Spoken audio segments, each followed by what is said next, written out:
প্রভুজি আমাদের বলছেন, ধর্ম হল হয়ে ওঠা আত্মার বোধ, পিতা ও পুত্রের মুখোমুখি সাক্ষাৎকার।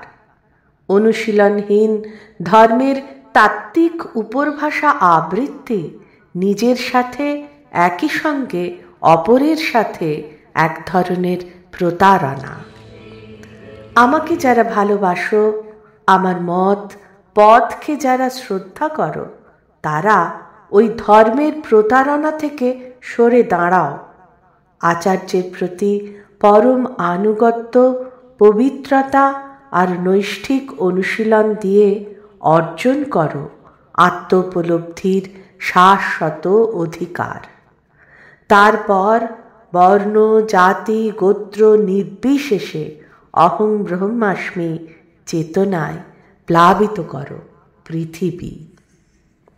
পরমারাধ্য প্রভুজিকে আমার অনন্ত প্রণাম।